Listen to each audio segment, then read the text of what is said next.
Buenas tardes nuevamente, queridos colegas, estimados amigos de todos los países que nos acompañan.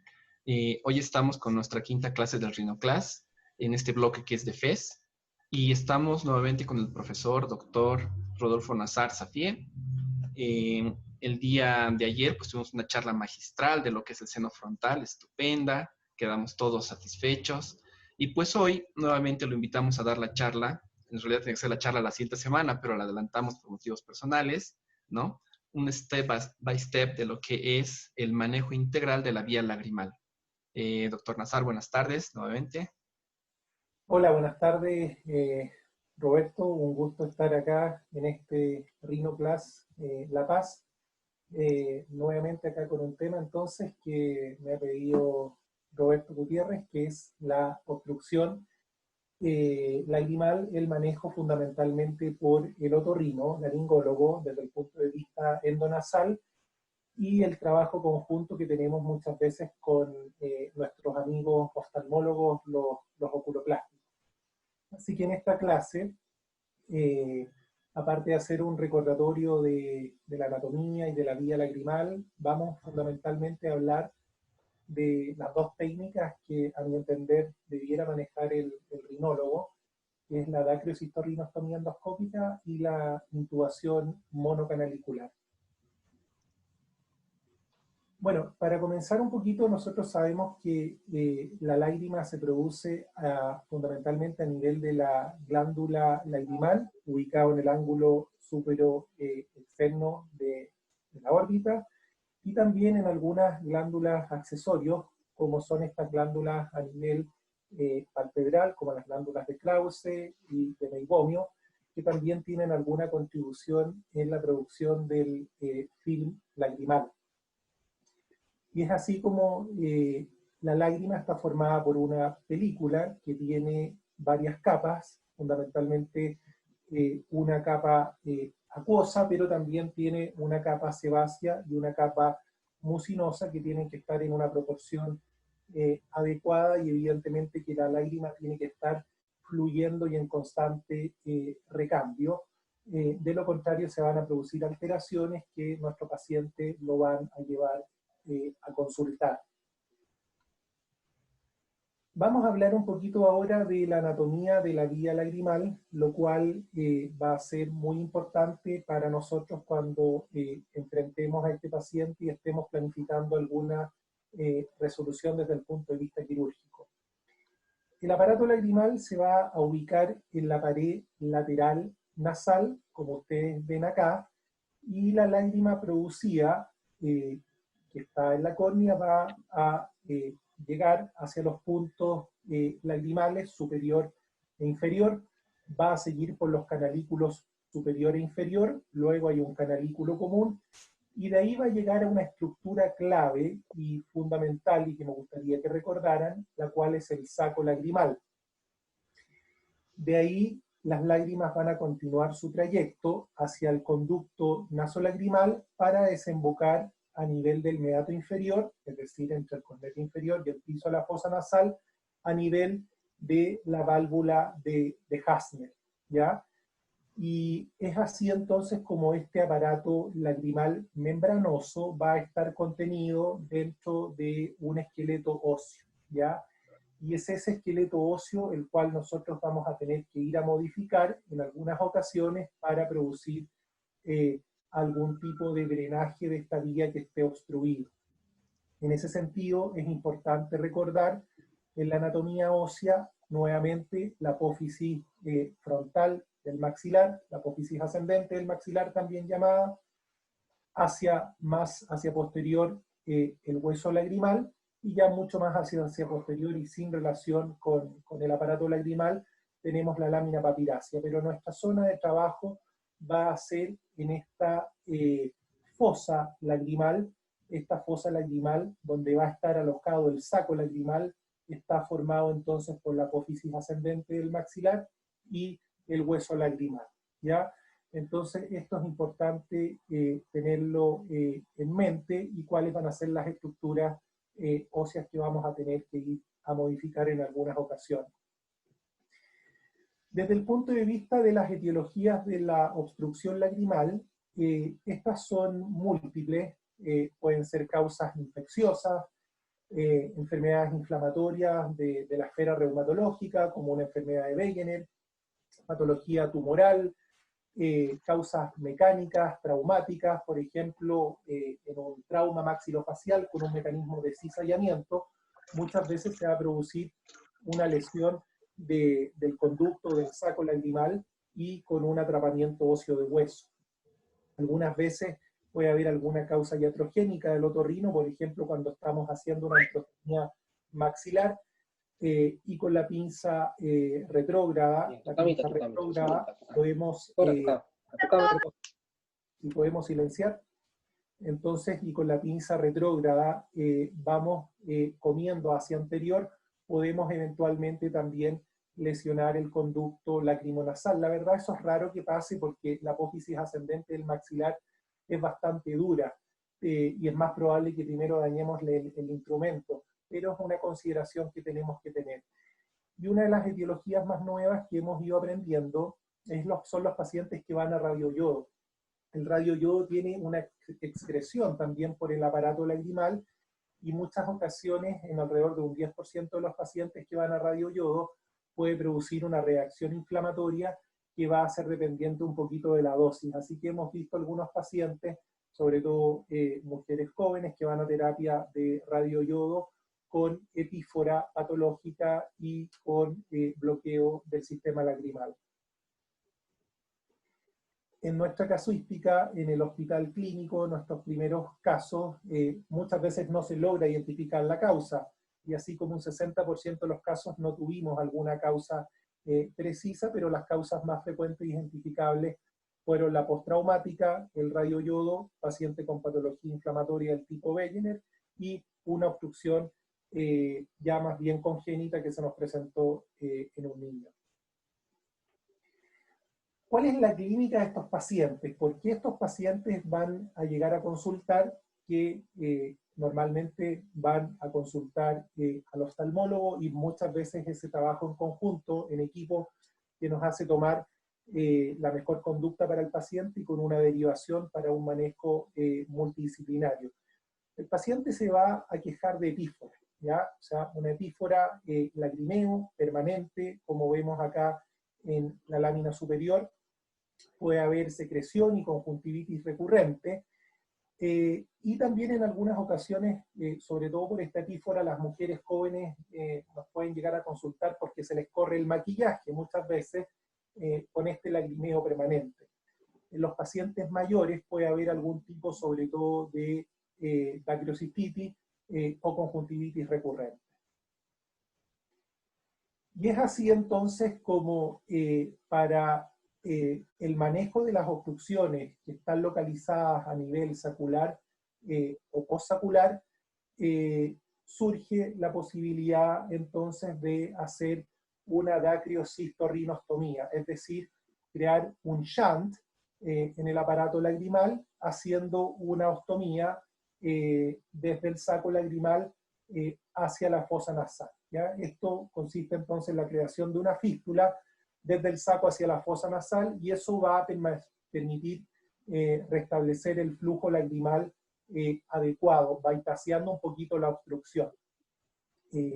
Esta cirugía, descrita inicialmente y realizada todavía muchas veces por vía externa, las hacen los colegas oftalmólogos, y los primeros accesos endoscópicos están reportados de alrededor del año 1989 por este autor, McDonald y Merrick, y estaría indicado tanto para los casos de cirugía primaria como de cirugía revisional. Y como les dije yo, lo importante es tener un diagnóstico preciso de la obstrucción, que esté localizada en el saco o postsacular, porque si la obstrucción es presacular, por supuesto que no la vamos a poder manejar con esto. Es importante entonces que tengamos un abordaje preciso del saco, y eso lo vamos a lograr muchas veces con la dacriocistorrinostomía endoscópica, ¿ya? Muchas veces me ha tocado que nos llaman los colegas oftalmólogos para ver o evaluar o retirar una sonda que ha sido puesta por medio de una dacriocistorrinostomía abierta, y la verdad muchas veces la sonda no está en la localización precisa que De corresponde. Italy, es en Italy. Y sin duda que esto es por una ausencia de control preciso, como es el control endoscópico, donde podemos localizar en forma precisa el saco. Otra de las ventajas sería la ausencia de cicatriz en la piel. Si bien muchas veces esta cicatriz a largo plazo algunas veces no se ve, pero hoy en día los pacientes prácticamente no quieren tener ningún tipo de cicatriz o posibilidad de queloide, y esto sería algún beneficio. Uno de los beneficios más importantes de la dacriocistorrinostomía endoscópica es que se preserva el mecanismo de bomba del músculo orbicular del ojo, lo cual se ve dañado por una cirugía externa como es la cirugía de Totti. Eso permite un menor daño a la anatomía. Se dice también que ya con el cirujano experimentado el tiempo quirúrgico sería menor, al igual que el sangrado. Y por último, la DCR endoscópica nos va a permitir abordar simultáneamente algún tipo de patología nasosinusal concomitante. En ese sentido, un minutito, déjenme ver acá una cosa de la presentación.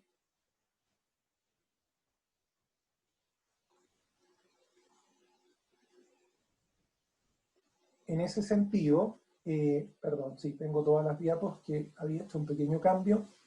En ese sentido, es muy importante tener una referencia endoscópica del saco lagrimal, ¿ya? Y esa referencia endoscópica va a ser, como veíamos ayer en la clase de seno frontal, la línea lagrimal o la línea lagrimal anterior o la línea maxilar, la cual va a estar en estrecha relación con lo que es el conducto en su porción inferior y con el saco en su porción superior a nivel de la axila del cornete medio.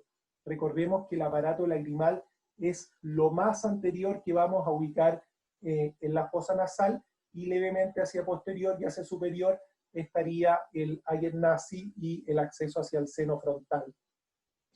Más hacia posterior vamos a tener la apófisis muciforme, y a nivel del meato inferior vamos a tener la válvula de Hasner, que va a ser esta válvula por donde va a drenar la lágrima, ¿ya? Entonces es muy importante que ustedes sepan que esta primera línea va a ser la línea maxilar o la línea lagrimal anterior, y va a estar en relación con este aparato lagrimal.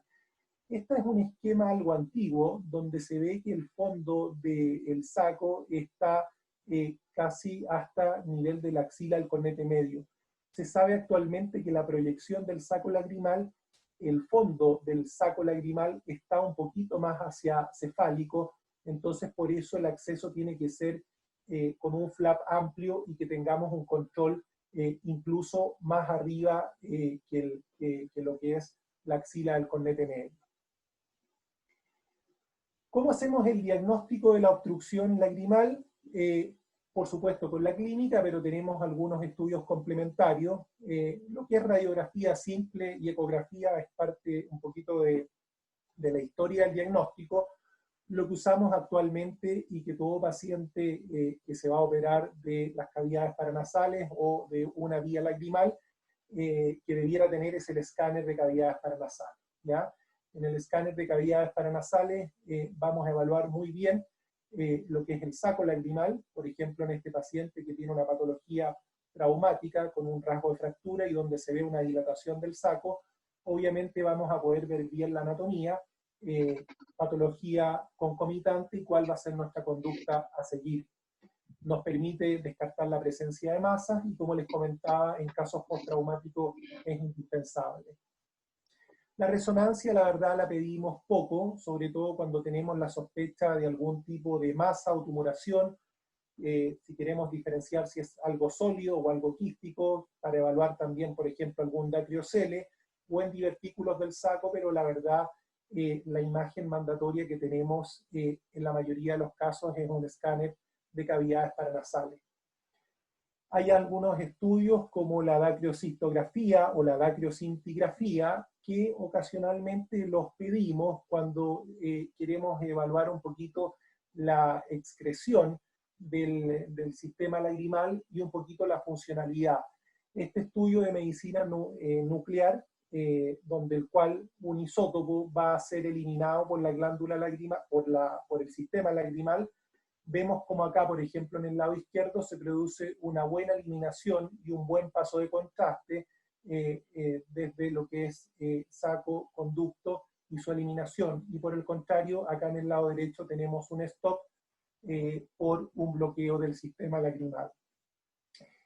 Estudios que se piden con menos frecuencia y sin duda que lo que tiene que acompañar siempre a un escáner de cavidades paranasales es la endoscopía nasal, ¿ya?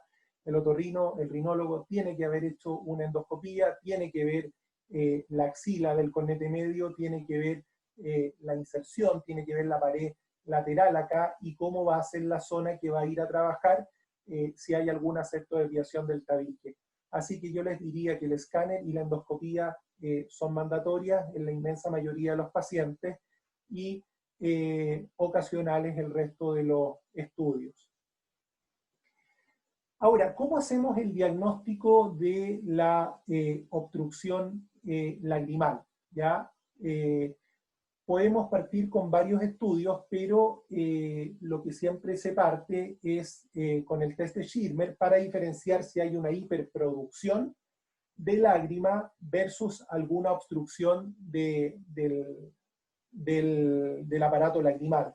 Y es así como tenemos entonces con este papelito que se pone, podemos ver si efectivamente es una hiperproducción lagrimal, lo cual está estandarizado y nuestros amigos oftalmólogos manejan muy bien, versus si hay una obstrucción. La otra prueba fundamental que tenemos que hacer y que la hacen los colegas oftalmólogos con quienes trabajamos en el hospital clínico es el test de desaparición de colorante con fluoroceína. Es decir, se pone en el fondo de saco fluoroceína, la cual debe ser recibida a nivel del meato inferior. Y es lo que corresponde a los test de Jones tipo 1 y tipo 2. ¿Ya? El test de Jones positivo es el que se produce en condiciones normales cuando esta fluoroceína es capaz de viajar por todo el sistema lagrimal y es recibida en un cotón a nivel del meato inferior. Esa es la situación normal. Por el contrario, si al poner la fluoroceína no recibimos el colorante a nivel del meato inferior, este es un test de Jones negativo. Y esto nos puede hablar de una obstrucción que puede estar a nivel proximal de los canalículos o puede estar a nivel sacular o postsacular. Entonces, para diferenciar si la obstrucción es sacular o más bien proximal, hacemos una irrigación con solución fisiológica del saco lagrimal. Y si logramos, luego de la irrigación, recibir el colorante en el meato inferior, tenemos un test de Jones tipo 2 positivo. Ese paciente tiene una obstrucción sacular o postsacular y es un buen candidato para una DCR.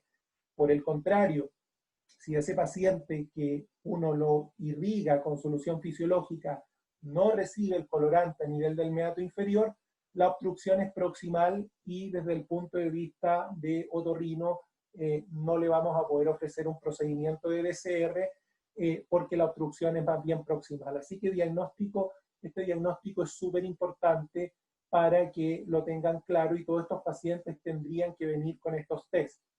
En nuestro país esto es algo que hacen los oftalmólogos, con quienes les digo tenemos una muy buena relación en el hospital clínico y trabajamos en conjunto, y estos pacientes todos deben ser evaluados sobre todo por el oculoplástico.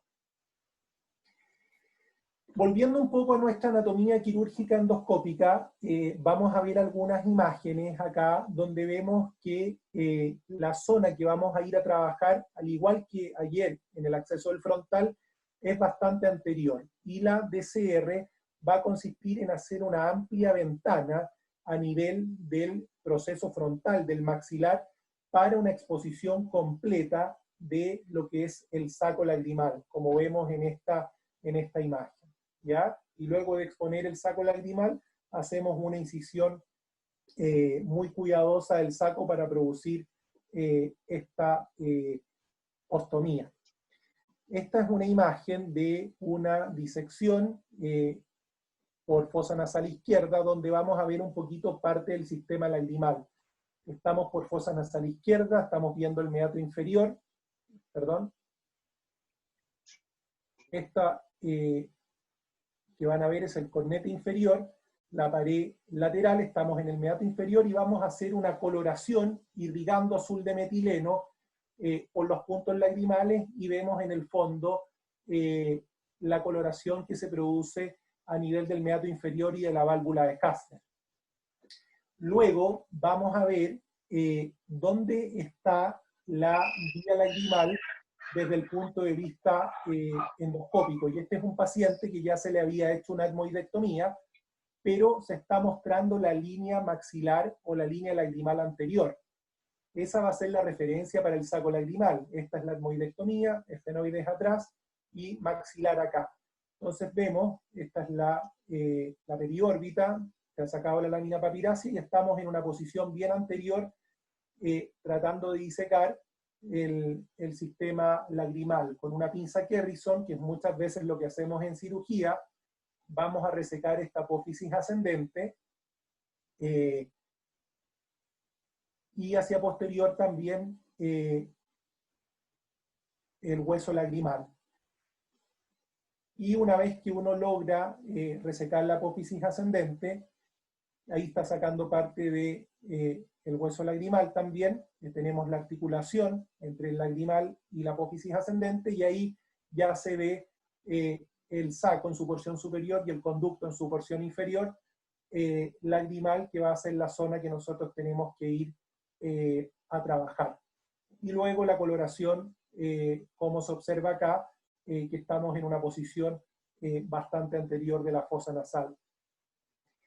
Entonces, antes de entrar en la parte de la técnica quirúrgica, que yo sé que es lo que muchas veces llama más la atención en las presentaciones, tenemos que tener claros cuáles van a ser los principios de nuestra PCR endoscópica. Los principios fundamentalmente van a ser crear una amplia rinostomía desde la pared lateral nasal, desde el saco lagrimal hacia la fosa nasal, en obstrucciones saculares y postsaculares. Y va a ser una serie de principios que vamos a tener que tratar de seguir para que nuestra cirugía sea exitosa, ¿ya? Y en ese sentido, minimizar el trauma al saco y de la mucosa nasal es fundamental para prevenir sinequias y obstrucciones posteriores.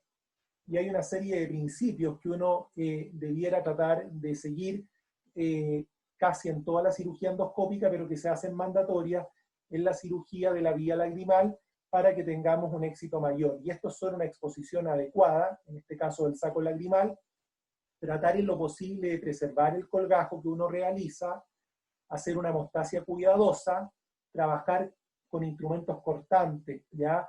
No con instrumentos que tengan pocos filos, porque obviamente que no vamos a tener buen corte y vamos a poder generar iatrogenia. Exponer la región superior del saco, lo que yo les comentaba, el saco se proyecta incluso sobre la axila del cornete medio, y es esa proyección del fondo del saco que tenemos que exponerla con cualquier tipo de instrumento, como les nombro ahí.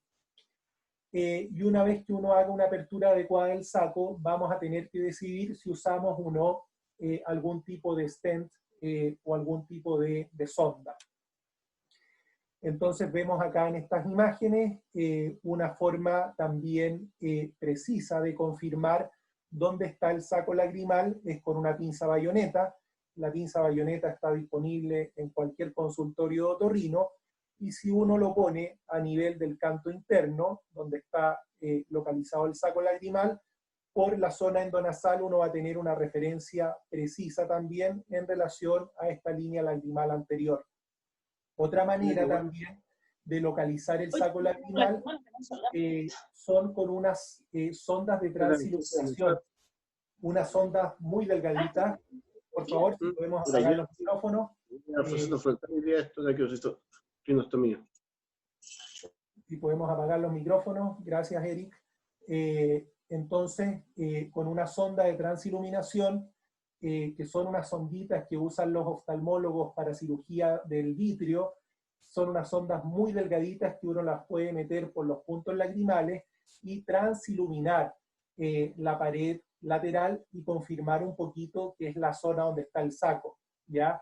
Esta sondita que yo les estoy diciendo acá y que, como les digo, ellos usan para cirugía de vitrio. Esto se conecta a alguna fuente de luz y podemos tener una transiluminación adecuada. Y luego de haber localizado un poquito el saco lagrimal, previa descongestión, la cirugía parte haciendo el colgajo, ¿ya? El colgajo axilar en el fondo, un colgajo un poco más limitado, que ahora lo llevamos bastante más arriba por lo que es en el fondo la localización alta del fondo del saco lagrimal. Y una vez que uno sabe dónde está la zona que tiene que ir a resecar, reseca la apófisis ascendente, ya sea con algún tipo de cincel, con algún tipo de pinza Kerrison o con fresas especiales diseñadas para dacriocitorrinostomía, en las cuales va a ir a liberar el saco lagrimal, sacando la apófisis ascendente del maxilar y también parte del hueso lagrimal, que muchas veces es muy pequeñito y la verdad es difícil identificarlo. Una vez que uno ha hecho la resección ósea, procede a la apertura del saco, ya sea con algún estilete de oftalmología o con alguna guadaña. Actualmente lo que estamos usando mucho es el bisturí de Crescent, también una ayudita de nuestros amigos oftalmólogos que tiene filo por ambos lados y nos permite abrir el saco en forma adecuada. Y una vez que lo tengamos abierto, pasamos la sonda y en ese sentido la anudamos. La sonda que más estamos usando actualmente es la sonda de Crawford, es una sonda más maleable que cuesta mucho menos sacarla por la fosa nasal. Así que bueno, vamos a entrar en materia ahora quirúrgica y vamos a ver el primer caso de una dacriocitorrinostomía endonasal. Estamos por fosa nasal derecha, se identifica la altura del saco lagrimal con la bayoneta, se talla el colgajo, como les digo yo, con alguna puntita de monopolar. Se levanta el colgajo con una succión, una cánula con succión, hacia posterior el alien nazi, y nos vamos de posterior hacia anterior, resecando la apófisis ascendente del maxilar, y también ocupamos, en este caso, los cinceles. Los cinceles nos gustan mucho, son buenos, bonitos y baratos, y bien usados pueden ser de mucha utilidad. Y aquí vemos que con un solo toque de cincel se logra más o menos liberar el saco. El oftalmólogo está haciendo la canalización y la dilatación y procedemos ahí a pasar la sonda y completamos la apertura del saco hasta el fondo, tanto con algún estilete de oftalmología como con un bisturí clásico, ¿ya? Luego se canaliza los puntos lagrimales para pasar esta sonda. Ahí el saco está bastante engrosado, como pueden ver ustedes, así que por recomendación del oftalmólogo resecamos un poquito su pared y pasamos la sonda tanto por el punto lagrimal superior e inferior. Ahí estamos pasando la sonda. Esta sonda es bastante más maleable que la sonda tradicional. Vemos ahí el loop que se forma entre ambos puntos lagrimales y luego anudamos y eso lo dejamos en forma endonasal. Cubrimos ahora con este flap, lo recortamos un poquito porque a veces si queda muy grueso nos puede obstruir y ahí cubrimos la zona y algún tipo de antibiótico tópico como el cloranfenicol y no dejamos ningún tipo de taponamiento y el paciente se va de alta el mismo día o al día siguiente. Aquí vamos a ver un segundo caso de una dacriocitorrinostomía endoscópica por fosa nasal izquierda, la axila del cornete. Nuevamente se está confeccionando el flap. Levantamos acá ubicamos la apófisis ascendente hacia posterior el Hagen-Nazi y resecamos con estas pinzas Kerrison, que son bastante firmes,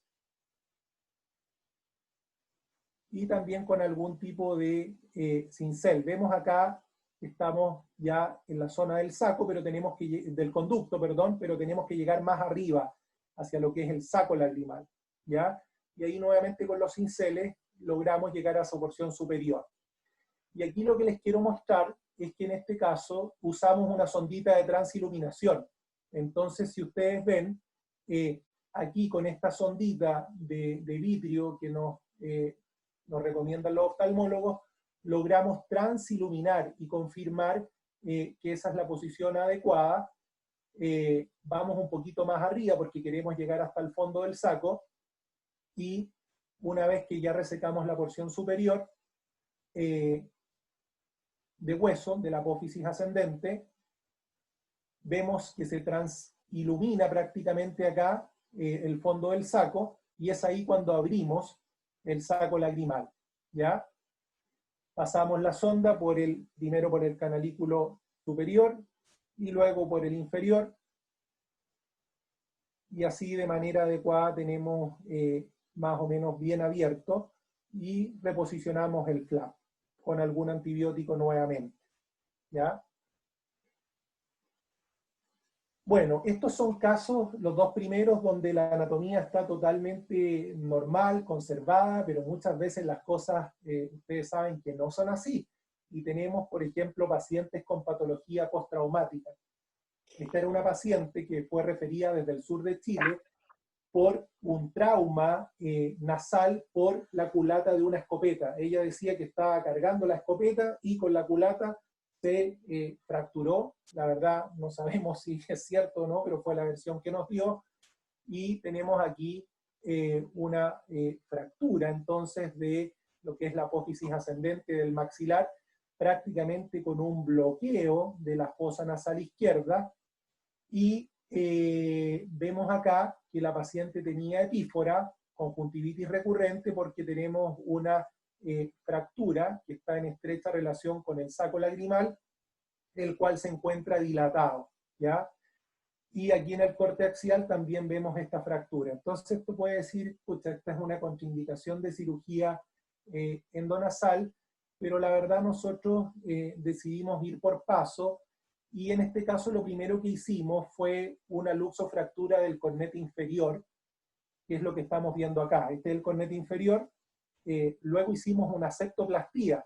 No hicimos una septoplastía porque estuviera desviado el tabique, sino que lo hicimos más que nada, hicimos la septoplastía más que nada para ganar espacio hacia medial, ya que tenemos esta fractura hacia lateral, hicimos la septoplastía para ganar el espacio hacia medial, y ahí estamos resecando parte del tabique, cosa de que tengamos un campo un poquito mejor.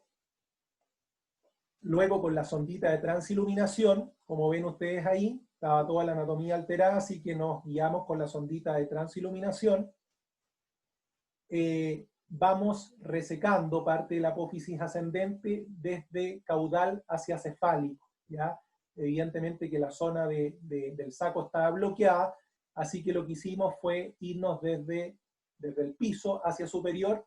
Aquí se empieza recién a ver el cornete medio, atrás del cincel, y ahí entonces empieza a aparecer lo que podría ser la porción inferior del saco. Todavía estamos un poco bajo, y del conducto, y logrando entonces seguir hacia cefálico, logramos poner la porción superior. Y ya tenemos el cornete medio bastante liberado acá, abrimos el saco y sale esta secreción que estaba retenida más o menos como hace un año, y tuvimos un buen resultado en esta paciente. Así que con un par de truquitos como la luxofractura y la septoplastía, y con mucha paciencia logramos hacer este paciente.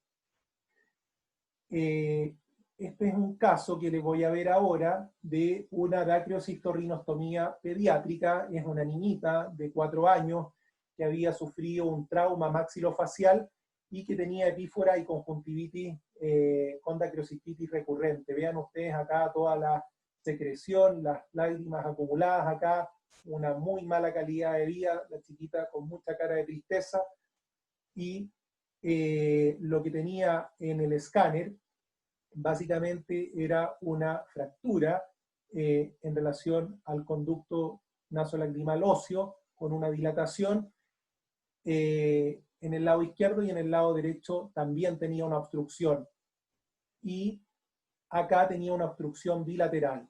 ¿Qué es lo que hicimos? Por fosa nasal izquierda tenía una gran sinequia acá a nivel como de la zona de la válvula nasal. La verdad no nos iba a permitir trabajar bien por el lado izquierdo, así que en el lado izquierdo nuestros colegas oftalmólogos hicieron una dacriocistorrinostomía por vía externa. Y en el lado derecho teníamos más espacios, tenemos el cornete medio, tenemos la axila, vamos a hacer el flap nuevamente a nivel de la axila del cornete medio, tratando entonces, obviamente, el espacio es mucho menor por ser un paciente pediátrico y por los instrumentos, que muchas veces no tenemos los instrumentos pediátricos, sin embargo logramos elevar el flap acá. Usamos mucho los cotonoides con adrenalina 1 en 20.000, eso te va a permitir tener un mejor campo. Y esta fue una de las primeras que hicimos. En niños tenemos la apófisis ascendente acá, con la línea lagrimal anterior, y esto va a ser lo que vamos a tener que ir a liberar. Entonces, vamos a avanzar un poquito. En este caso usamos una pinza Citelli para resecar un poquito lo que es la apófisis ascendente.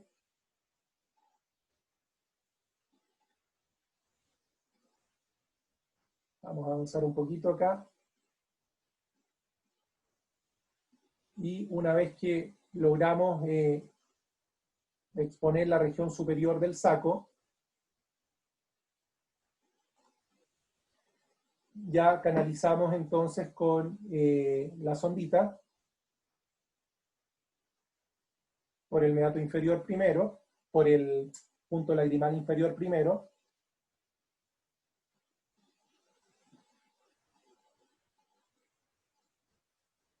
y logramos pasarla hacia la fosa nasal previa apertura del saco. Entonces, también, si bien es mucho más complicado el campo, con bastante paciencia y con algunos truquitos podemos hacer la DCR pediátrica.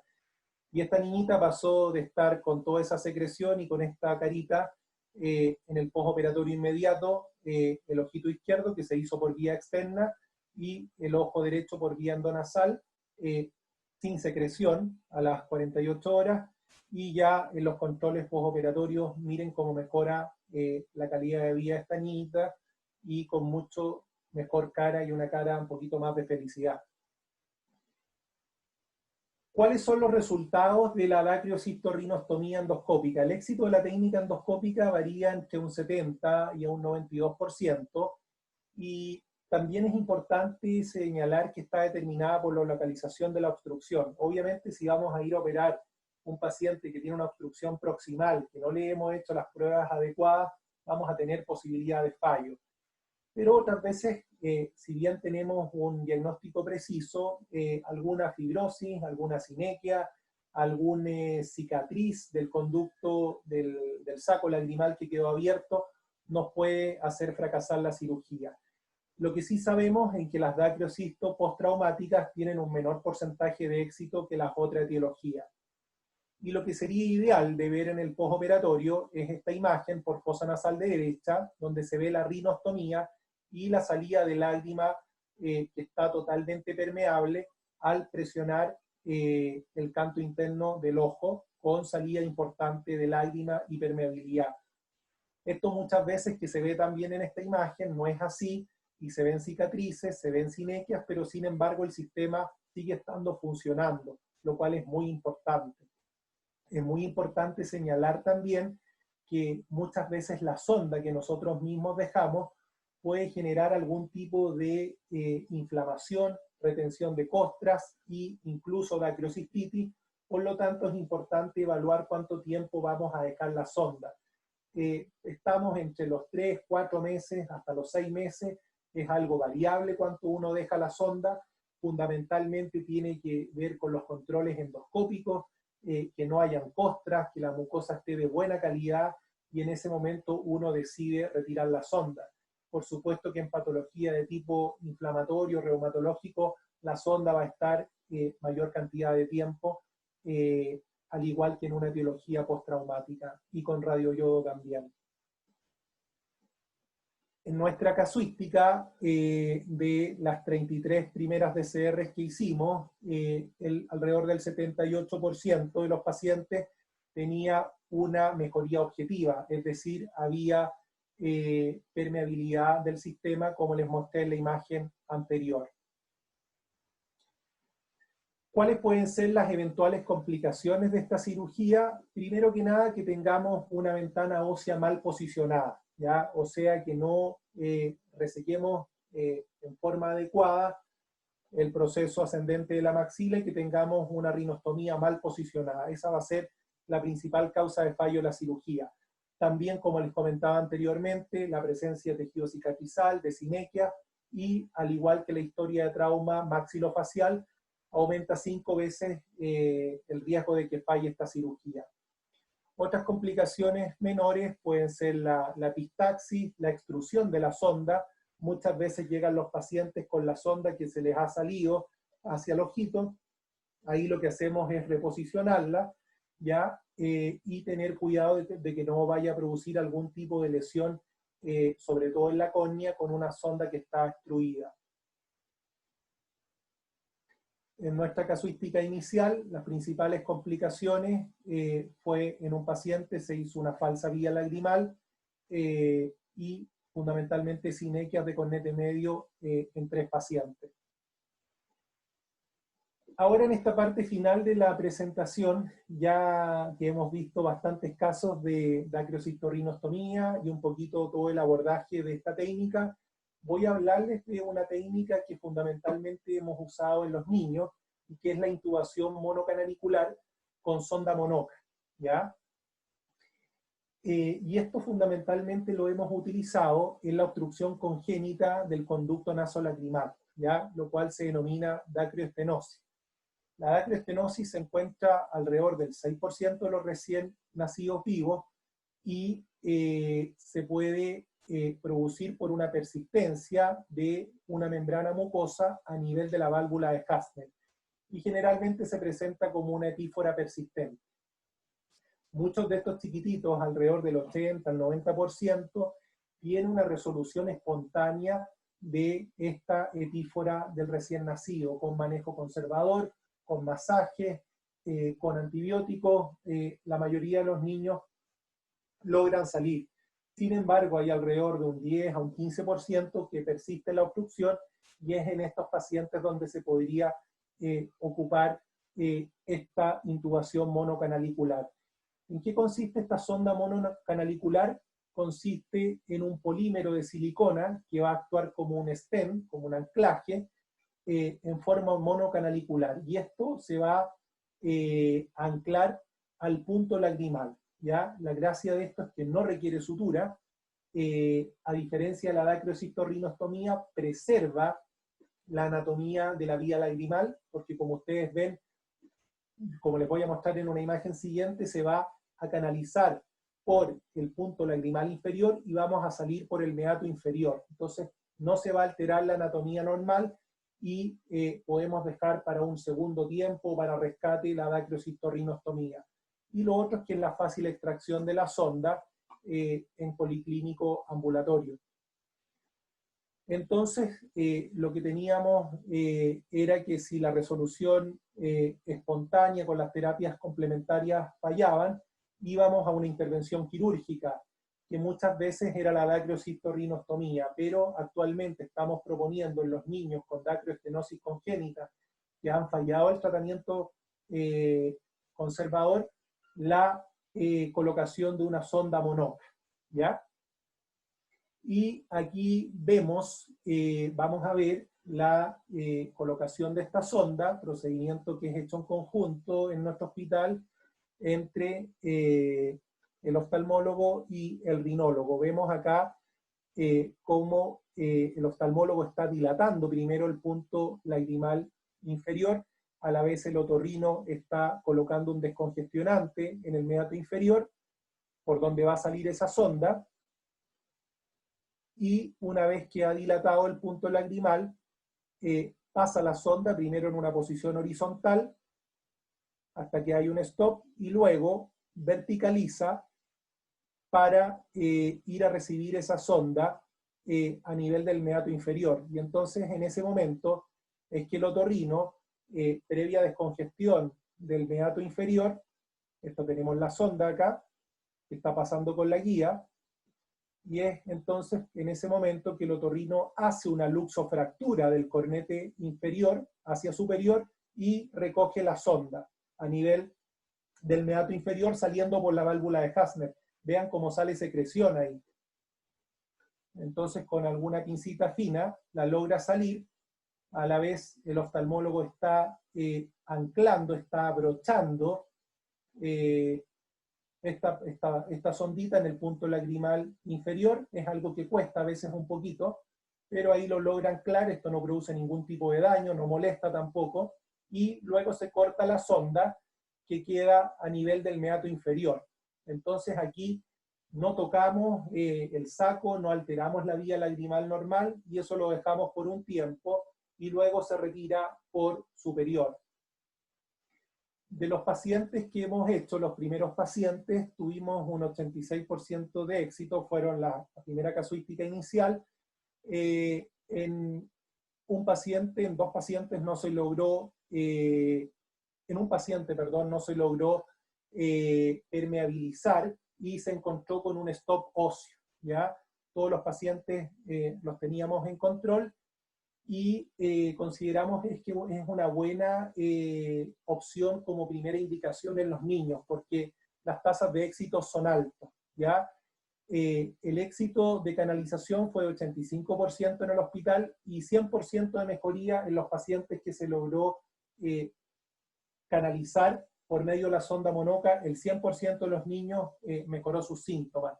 Y es por eso que lo proponemos como primera línea de tratamiento en pacientes pediátricos, sobre todo ya mayores de 2 años, para pasar de mejor manera la sondita, con epífora patológica en los que ha fallado el manejo conservador.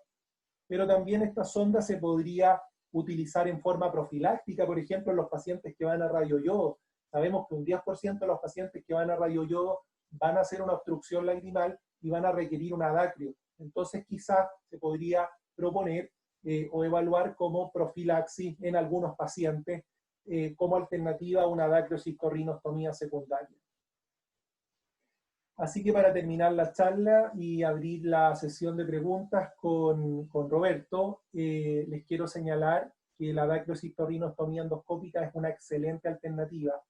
Es muy efectiva, al igual que la adacrio externa, sin embargo tiene algunas ventajas que ya las hemos comentado, como son que permite una excelente visualización, permite una rinostomía precisa, la ausencia de cicatriz y conserva el mecanismo de bomba del orbicular.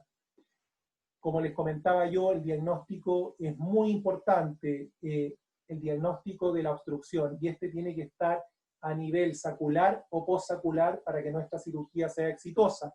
Y el éxito de la técnica varía en un principio desde el 70% y actualmente ya estamos un poco más cerca del 85, del 90% de éxito. El éxito también va a variar según la etiología. Sabemos que los casos postraumáticos y los casos de radioyodo tienen peor pronóstico. Y en cuanto a la sonda Monoca, la estamos proponiendo como elección en los niños pequeñitos, por recomendación de nuestros amigos los oftalmólogos. Es un procedimiento breve, de baja complejidad, el paciente tiene que ir a pabellón, eso sí, pero es un procedimiento breve y presenta muy buenos resultados a mediano plazo con una mínima recidiva de la obstrucción. Así que, como siempre en medicina, siempre nos va a ir mejor con el trabajo en conjunto, y en este caso, entre el otorrino-rinólogo y el oftalmólogo vamos a tener los mejores resultados. Así que nada, muy agradecido. Hoy día es mi última charla de este RhinoClass La Paz. Quiero agradecer nuevamente a Roberto por la invitación y dejarlos invitados a visitar nuestra página web de rinología-mediochile.cl, donde van a poder encontrar información de los cursos venideros. El de rinoplastía este año lo aplazamos para el 2021, y nuestro curso de cirugía endoscópica y base de cráneo ya en su sexta edición el próximo año, que va a contar con la presencia del profesor Roy Casiano de Miami, Estados Unidos, y el profesor Alfredo Herrera de Bogotá, Colombia. Así que también invitarlos a los que estén motivados a evaluar la posibilidad de hacer un fellow, ya sea de 3 meses o de 1 año, en el Departamento de Otorrino de la Universidad de Chile, visitando la página de la Escuela de Posgrado en estadías de perfeccionamiento de nuestra universidad. Así que nada, agradecido nuevamente y estoy abierto a preguntas. Gracias. Ahora sí. Excelente, doctor. Muchísimas gracias. Supongo que hay mucha gente interesada porque ya, pues, a mí por lo menos me escribían y me decían, me pedían su contacto el día de ayer, ¿no? Por lo que mencionó del fellowship de 3 meses y está mucha gente interesada. Mira, doctor, voy a empezar con las preguntas primero del chat, tanto del Zoom como del WhatsApp, y después pues damos el micrófono y la cámara a los que nos están acompañando también para hacer sus comentarios. ¿Le parece? Muy bien. Muy bien. El doctor Cristian Simons de Tarija nos saluda y consulta sobre pacientes con fístulas lacrimocutáneas ocasionadas por infecciones a repetición. ¿Cómo será el manejo en estos pacientes? Resolver el proceso inflamatorio de la fístula y luego la cirugía y cómo es su secuencia en el manejo de estos pacientes. La primera pregunta. La segunda es, otra pregunta, en niños, ¿desde qué edad se puede realizar la cirugía y qué referencias anatómicas de importancia en niños? Las 2 preguntas. Perfecto. Mira, ocasionalmente nos ha tocado ver algún tipo de paciente con una fístula. La verdad, en ese momento es un mal momento para meter el paciente a quirófano porque tenemos altas posibilidades de hacer alguna falsa vía, ¿ya? Entonces, la verdad, en conjunto con los oftalmólogos, esos pacientes los preferimos enfriar, un manejo antibiótico adecuado, y una vez que ha pasado un poquito el proceso inflamatorio, proponer la posibilidad de una dacriocistorrinostomía endonasal cuando sea posible. De lo contrario, esto debe ser abordado por una vía externa. En niños, como yo les comentaba, estamos proponiendo como primera opción, salvo que sea una obstrucción postraumática, estamos proponiendo a partir de los 2 años la sonda monocanalicular, la sonda Monoca, ¿ya? Y si nos decidimos por hacer una dacriocistorrinostomía, las referencias van a ser las mismas que en el adulto, ¿ya? Va a ser la línea lagrimal anterior o la línea maxilar, la axila del cornete medio, y va a ser en esa zona donde usted va a ir a encontrar el saco lagrimal. Eso fundamentalmente. Pero no sé cómo decirlo en este caso en niños. ¿Cómo podría ser de una manera más conservadora de no buscar tal vez desde la base, ¿no? Y luego buscar el saco? ¿No hay una forma más conservadora en este caso en los niños? Yo Para no lo hice muy mal. dacriocistorrinostomía, Sí. por eso tenemos un par de opciones. Una de ellas también es la transiluminación, ¿ya? Y la otra, en el fondo, también, si usted quiere irse desde inferior a superior, puede también hacer algún tipo de descompresión completa, como lo vimos en el caso postraumático, pero ahí no sería tan conservador, pero sí se va a ir con mayor seguridad. Yo le diría que en estos casos, si tiene algún tipo de aprehensión por la localización del saco, la sondita de transiluminación es una muy buena alternativa, que es esta sondita de litio que la podemos ocupar también. Pero la verdad no hemos tenido problema en localizar el saco en los niños. Sí operamos chicos, yo les diría, la chiquitita esa que es la más pequeña que hemos hecho, que tenía 4 años. Esa es la más pequeña que hemos hecho. Yeah. Alguna experiencia que teníamos en el Hospital de Clínicas de aquí de La Paz era con el doctor Johnny Ortuño, que justamente hace la siguiente pregunta, ¿no? Porque usábamos el láser de diodo. No sé si tiene alguna experiencia con eso, pregunta, y pues si fuera una alternativa también. Yo personalmente no tengo experiencia con láser, sin embargo es una herramienta interesante que se ha ocupado en algunos pacientes para por abrir el saco lagrimal y con el láser que se pone por el mismo canalículo hacer la apertura del saco. También hay algunos procedimientos de dilatación neumática con un balón también que se pueden usar, una dacrioplastía. En ese sentido, el doctor Céspedes en Paraguay tiene alguna experiencia con eso. Yo personalmente no he tenido experiencia, pero son alternativas disponibles también. Perfecto.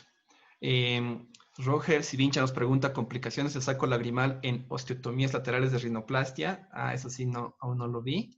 Y bueno, ¿cómo evitarlo? Mira, la verdad, lo más importante, más que el saco lagrimal en la rinoplastía, es cuando uno hace la osteotomía lateral, es tratar de preservar la proyección del cornete inferior, ¿ya? Es ahí donde en el fondo usted si hace la osteotomía a nivel de la cabeza del cornete inferior, usted puede impactar la cabeza del cornete inferior y puede dejar dos cosas. Una insuficiencia respiratoria nasal y lo otro es algún tipo de obstrucción lagrimal. Es por eso entonces que se dice siempre que tenemos que preservar la proyección de la cabeza y en esa zona que se llama el triángulo de Beste. Es así entonces que usted tiene que partir después de haber bypaseado esa zona haciendo la rinostomía. Lesiones a nivel del saco lagrimal más arriba, la verdad no hemos visto, ya por lo menos en las rinoplastías en nuestro hospital clínico. Muy bien. El doctor Ricardo Silva justamente nos está acompañando, es un expositor de Sí, mañana desde Bogotá, Colombia. de Colombia. Eh, Hola Ricardo, ¿cómo estás? no sé si estará ahorita con el micrófono, tal vez para Sí, saludarnos. buenas tardes, ¿cómo están? Hola ¿Cómo Ricardo, ¿cómo está, estás? doctor? ¿Tanto Qué gusto. tiempo? Bien, bien, gracias aquí a Roberto que nos va a poner en discusiones interesantes. Muy Felicitaciones bien, por lo del embarazo. Ya, muchas Ya ya se hizo. entendí, ya entendí el cambio con Jesús. Sí, gusto en no. saludarle, gracias. Sí. Pues el doctor Silva nos pregunta cuánto tiempo sugiere mantener la zona de Crawford, ¿no? Y el mono K. Sí, perfecto. Mira, lo de la sonda es algo bien variable. También hay estudios que no han demostrado una mayor diferencia entre poner la sonda o no ponerla. La verdad, nosotros somos más conservadores y tratamos de dejar la sonda. Yo diría que al menos unos 3 o 4 meses, hasta unos 6 meses, más o menos en ese periodo nos movemos. Y siempre, como yo les comentaba, con el control endoscópico, con un descostraje adecuado. Estos pacientes tienen que estar siempre con sus aceitos nasales, con su corticoide endonasal, hasta que se retira la sonda, pero más o menos en ese rango nos movemos. Si tenemos una patología del tipo granulomatosis de Wegener, obviamente que dejamos un poquito más la sonda y obviamente esos pacientes no los operamos hasta que esté estabilizada su enfermedad de base. Eso más o menos. Gracias, Rodolfo. El comentario entonces va a que eso es lo más importante para que le quede a la gente el Sí, concepto que depende de cada caso. correcto. Y que nosotros como otorrinos, a diferencia del control que le puede hacer un oftalmólogo, tenemos la opción de que por vía endoscópica en consulta podemos saber qué está sucediendo allá adentro. Correcto. A diferencia de cuando hacen la vía externa y lo dejan como, dejen ahí, esperemos a ver qué pasa. ¿Sí? Nosotros tenemos la opción de limpiar, de sugerir, de masajear, de quitar granulomas, y esa es una de las grandísimas ventajas de que esta patología la estemos manejando ahora más los otorrinos. ¿Listo? Entonces, somos igual de conservadores, al menos así con el grupo mío, esos son los tiempos que tenemos de referencia, 3, 6 meses máximo. Ok, gracias. Estoy totalmente de acuerdo contigo y por eso muchos de los colegas oftalmólogos nos derivan estos pacientes y los hacemos en conjunto, porque la posibilidad de tener una monitorización permanente de esa cirugía con controles periódicos es una ventaja sin duda muy interesante. Así que de acuerdo con lo que planteas.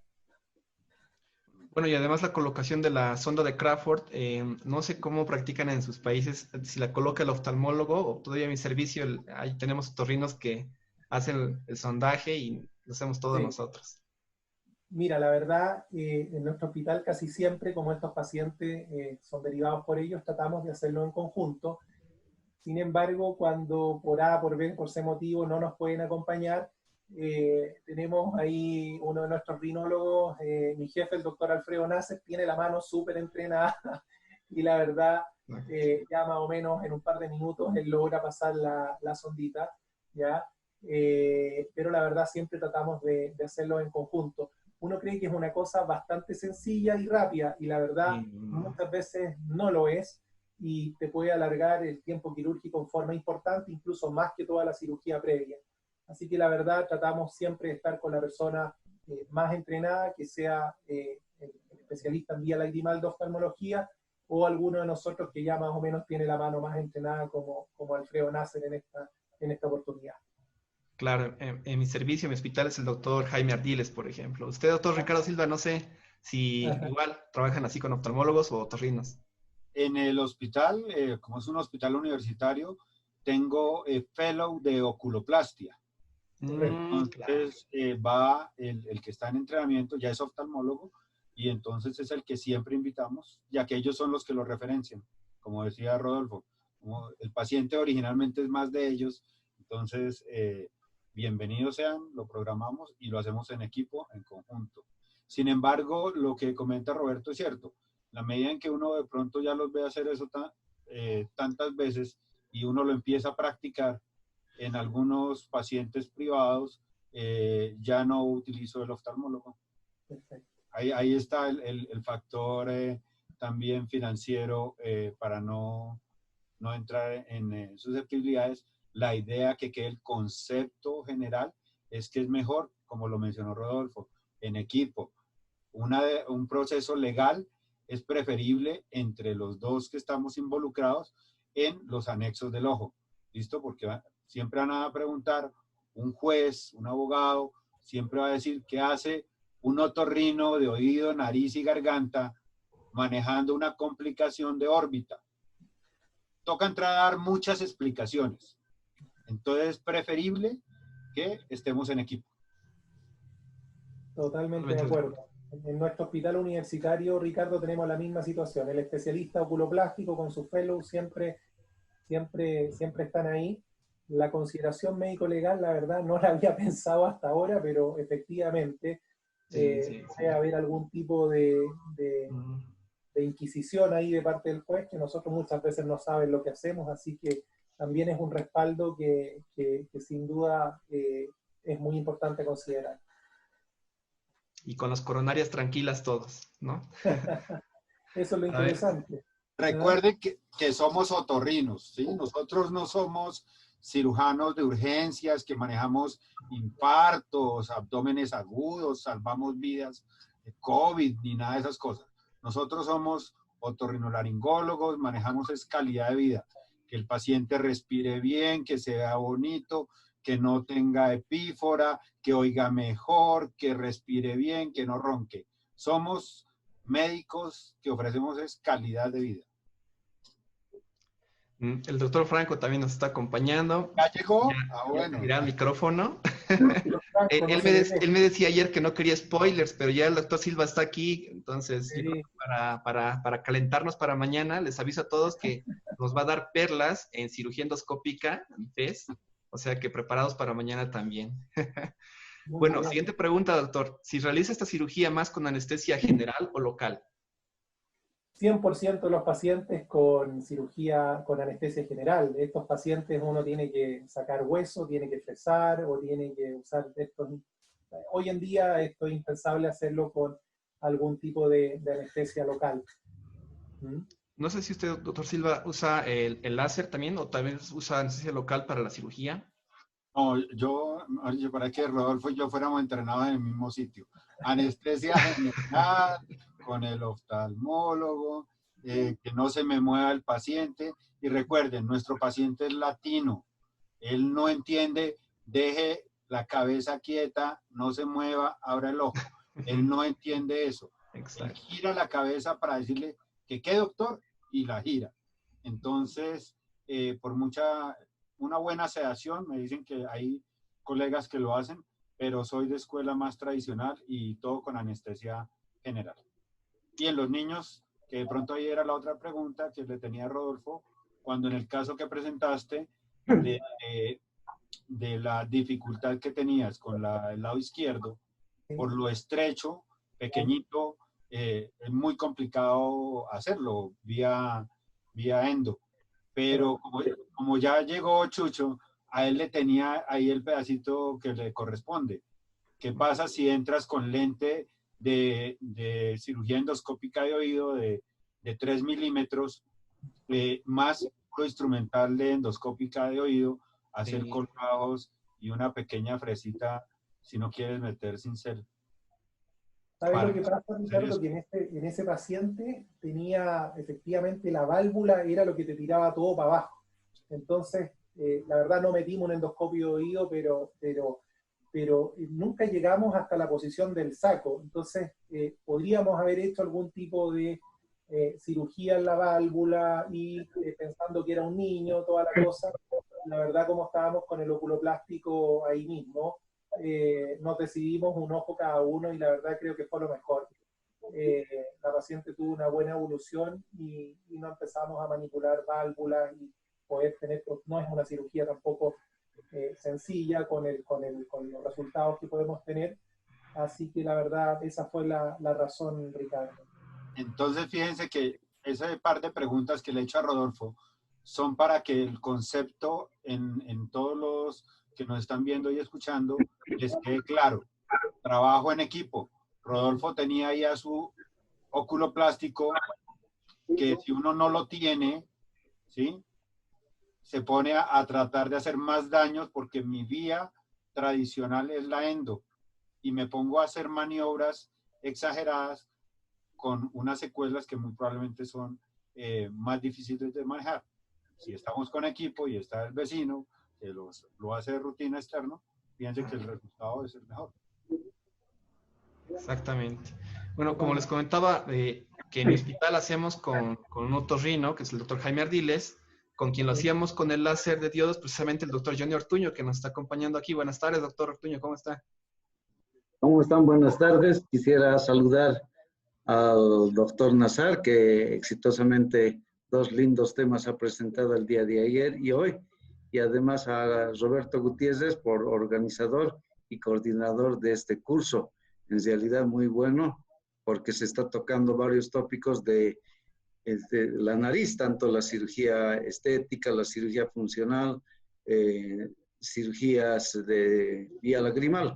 Yo creo que es un curso muy bueno que va a favorecer a muchos colegas que están empezando y también para los residentes.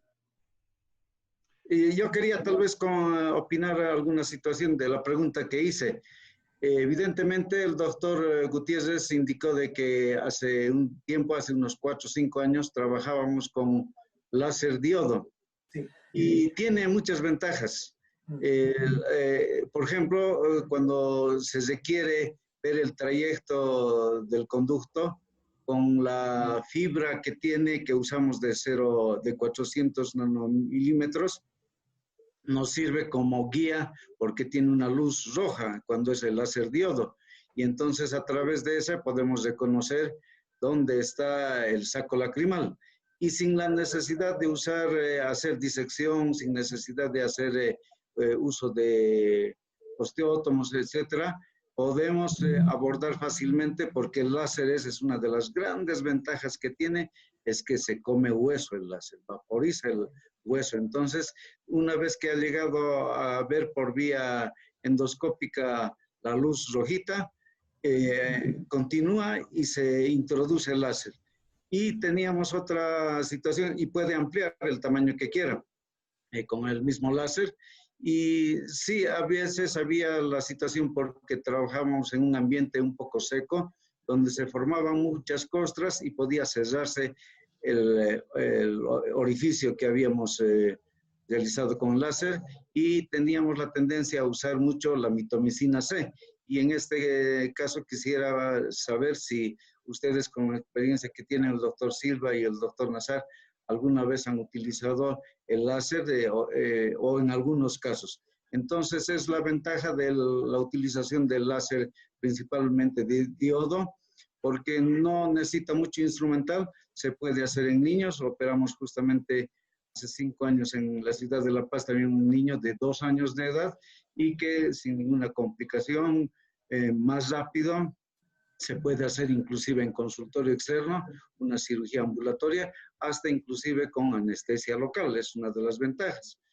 Otra situación es de que a veces no contamos mucho con la presencia del oftalmólogo, porque a veces en los hospitales, por las múltiples ocupaciones, no puede coincidirse la cirugía del otorrino con el oftalmólogo y entonces a veces no nos asiste y tenemos que valernos por nosotros mismos, pero lo ideal es, como dijo el doctor Silva, que hay que acudir al oftalmólogo por los mismos problemas médico-legales, que eso es bueno, porque el abogado no nos va a entender y nos va a decir, pero ¿qué hace usted en la vía del ojo si no le corresponde? Su especialidad es oído, nariz y garganta, laringe. Eso es lo que quería comentarles. Perfecto, doctor. Muchas gracias. Bueno, el doctor Silva justo preguntaba su experiencia con la mitomicina para disminuir granulomas o estenosis posoperatoria, doctor Nazar. Sí, mira, la mitomicina la hemos usado justamente en los casos de dacriocitorrinostomía de revisión, dacriocitorrinostomía secundaria, ¿ya? La verdad, con la evidencia con la mitomicina es un poquito contradictoria. En Chile decimos mitomicina, mito o realidad, pero la verdad la ocupamos en los casos de cirugía revisional. Hemos tenido buenos resultados en los pacientes que lo hemos utilizado. Sí es un poquito engorroso todo el proceso de manipulación de la mitomicina. Hay que hacer una receta especial, tiene que ir el residente a la farmacia, la enfermera ahí hacen todo un show, pero bueno, una vez que llega la mitomicina a pabellón, se hace una disolución alrededor de 0,2%, creo, y con cotonoides en forma tópica la aplicamos en el saco una vez que está abierto durante unos 5 minutos, ¿ya? Con doble guante, teniendo todas las precauciones de la manipulación de la mitomicina, y la verdad, en los casos que son limitados, que lo hemos ocupado, nos ha ido bien, ¿ya? Esa es la verdad. Son casos donde se ha fibrosado el saco lagrimal y quizás la mitomicina también nos ha ayudado, ¿ya? También la mitomicina la hemos usado en un par de casos de atresias, de estenosis coanales, que también se nos habían cerrado y nos ha ido bien también. Doctor Silva, no sé si tiene experiencia igual con la mitomicina. Entonces, Rodolfo, definitivamente estuvimos en el mismo sitio. Pero un detallito del comentario es que llevar el aplicador sin que me toque mayor mucosa del vestíbulo nasal hasta el sitio en donde queremos es bastante difícil y casi que imposible no tocar las paredes. Entonces, en el recorrido del hisopo o de lo que tengamos nosotros con nuestro algodoncito, producimos unas quemaduras que el paciente se llega a quejar. Sobre todo, me imagino, si lo hacen con anestesia local, doctor Johnny, de pronto ahí pudo haber tenido algún tipo de dolor significativo y un ardor, los comentan, dado comentarios más por lo que he usado en atresia de coanas que en vía lagrimal. ¿Listo? Lo que escurre quema profundamente nasofaringeo. ¿Listo? Entonces debe ser muy dirigido y la cantidad mínima posible para donde queremos evitar la cicatrización adicional. Excelente, doctor. Bueno, Álvaro Calvo nos pregunta, ¿qué hacer en casos de hematomas retrovulvar? No sé, ¿Con dacrio? ¿Con sí. dacrio? Ajá. La verdad, no hemos visto como complicación de la dacrio un hematoma retrovulvar, pero lo que hay que hacer ahí, por supuesto, que es una descompresión orbitaria, pero eso se puede generar y una cantotomía lateral con cantolixis. pero la verdad, ¿cómo se llama? Eso puede ser una complicación por daño de la arteria etmoidal anterior, que se puede dar en cirugía endoscópica. No la hemos tenido como complicación de dacriocistorrinostomía. Sí. La doctora Wendy nos pregunta, ¿la sonda Monoca solo es en niños? ¿Por qué no en adultos? Y si el costo, pues, de la sonda. En dólares, para que todos nos ubiquemos. A ver, la sonda creo que está costando en Chile alrededor de unos 30.000 pesos. Eso sería 40.000, no, $50. $50 no es algo extremadamente caro, por lo menos para Chile. Sí, se ve accesible. Y la verdad, ¿cómo se llama? La planteamos de primera línea en pacientes pediátricos pensando en algún tipo de obstrucción más bien membranosa, ¿ya? Entonces, como para tratar de liberar esta obstrucción membranosa, la planteamos en niños, pero en adultos la queremos plantear en forma profiláctica a estos pacientes que van a radioyodo. Yo no sé si Ricardo le llegan esos pacientes también, que van a radioyodo y que vienen con una obstrucción post-tratamiento. Los pacientes lo pensamos planear también como tratamiento profiláctico. Pero si hay que ofrecerle una terapéutica a un paciente adulto, vamos directamente a la DACRE. Sí, de acuerdo. Sí me llega mucho de lo que le hacen la radioterapia. Definitivamente la mucositis nos va a producir la estenosis muchas veces de la vía lagrimal. Así como uno va a encontrar el edema generalizado para cualquier carcinoma nasofaríngeo, que depende de cuánto spot le colocan los radioterapeutas a esto. Pero no tengo experiencia en colocar la profiláctica. Me llegan el después de y hago dacrio convencional con set de Crawford y de tiempo más prolongado. Supero ahí sí los 3 meses. Ya. La doctora Geno Torrelio nos pregunta, doctor Nazar, ¿usted utiliza lidocaína con epinefrina para la hidrodisección antes de realizar el colgajo? ¿Cuál es el diámetro del cincel que recomienda? Ya, la verdad, mira, yo la verdad estoy tratando de evitar cualquier tipo de infiltración en la nariz, salvo la infiltración del área de la fenopalatina, ¿ya? Pero para todo lo demás estamos tratando de poner estos cotonoides tópicos que te van a generar una muy buena descongestión porque a veces más la infiltración lo que te hace sangrar. Y la verdad, más que la hidrodisección, que puede ser algo que se usa mucho en la cirugía de septoplastía, aquí con una buena succión, una cánula aspiradora, logramos levantar en forma adecuada ese colgajo. Los cinceles que más usamos nosotros son los cinceles de 3 y de 4 milímetros, e idealmente que tengan algún tipo de angulación en la punta, ya sea en 30 o en 45 grados, porque vamos a llegar mucho mejor a esa zona y hacer la rinostomía. La verdad, la fresa, que uno puede pensar que es una herramienta bastante más interesante, en este tipo de cirugía no la utilizamos, ¿ya?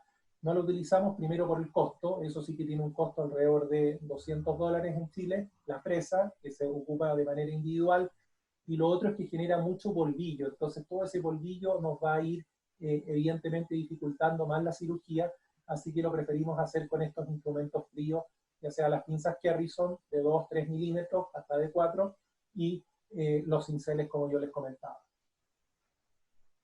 Bien.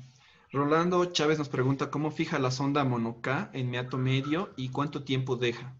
Esa también era una pregunta que cuando usted los puso, pues seguramente muchos hicieron, porque solamente tiene algo como un botoncito arriba, ¿no? Claro. Mira, la sonda Monoca, como yo les estoy mostrando acá, la verdad queda abrochada en el punto lagrimal en el punto lagrimal inferior, ¿ya? Y la sonda sale por el meato inferior y uno llega y la corta, no queda en el meato medio ni nada. La sonda, que es esa que está acá, queda ahí, uno la corta y queda solamente abrochado acá en el punto lagrimal inferior, que a veces lo que cuesta un poquito más hacer, pero en este caso sí que con la ayuda de ellos también de los oftalmólogos se nos facilita bastante. Y es ahí donde queda anclada la sonda, usted no hace nada en el meato medio. Y supongo que después se retira por arriba, entonces, ¿no? Sí, se retira por arriba, el niñito ahí, bueno, la maniobra de contención ahí de su cabecita, pero rápidamente con alguna micropinza se puede retirar y no es necesario pasarlo a quirófano o hacer algún tipo de sedación con el paciente. Las sondas de adultos, las sondas Crawford, lo que hacemos también las retiramos en forma ambulatoria, y ahí lo que hacemos en el fondo es traccionar un poquito el loop de la sonda, y una vez que uno lo ha traccionado, la corta, previamente la tenemos ubicada por endonasal, y con alguna pinza, una pinza Hartmann de oído, que es generalmente lo que más nos gusta, con eso la tiramos, y tampoco es necesario algún tipo de procedimiento de sedación ni nada. Así que tanto en adultos como en niños lo hacemos en forma ambulatoria. Ya, doctor. Leonardo nos pregunta, ¿cuál es la edad adecuada para hacer la dacrointubación con la obstrucción de vía lagrimal congénita? ¿Cuál es la diferencia entre dacrointubación con sonda de Crawford y el mono-K? La ventaja de la sonda monoca es que tú en el fondo vas a preservar la vía lagrimal normal. Tú no vas a alterar ninguna de las estructuras. No vas a hacer un shunt, no vas a remover nada. Solamente vas a estar intubando, mantienes el sistema lagrimal íntegro y dejas la dacriocistorrinostomía para una probable falla o para una recidiva en una edad mayor. Entonces, por eso nosotros a partir de los 2 años, como te digo, estamos proponiendo el uso de esta sonda en los niñitos y dejando la dacrio como procedimiento de rescate. Muy bien. Jesús Isla nos pregunta la diferencia entre el acceso para el saco lagrimal y el abordaje del seno frontal de forma directa, ya que hay veces que tienes que abrir el Lager Nazi. Bueno, esa es una muy buena pregunta. La verdad, el manejo de la vía lagrimal del saco y el Lager Nazi van de la mano, ¿ya? Muchas veces uno abre incluso el Lager Nazi en una posición un poquito más posterior y superior, así que la verdad, el colgajo, si bien es un poquito más amplio que el flap axilar, cosa de tener una buena exposición, pero muchas veces uno abre el Lager Nazi por la proximidad de las estructuras. Como yo les mostraba ayer, la distancia que hay entre el saco lagrimal, la vía lagrimal y lo que es en el fondo el acceso al Lager Nazi, a veces incluso menos de 1 centímetro. Excelente respuesta también, doctor. Nuestro residente, Deimar Aguilar, nos pregunta ¿qué características de las ópticas recomienda para otorrinolaringología para esta cirugía? Mira, la verdad, yo como en toda la cirugía trato de usar la óptica de 0 grados, que es lo que todos los videos que ustedes vieron son con 0 grados, pero hay mucha gente que para dacriocistorrinostomía usa la óptica de 30, ¿ya?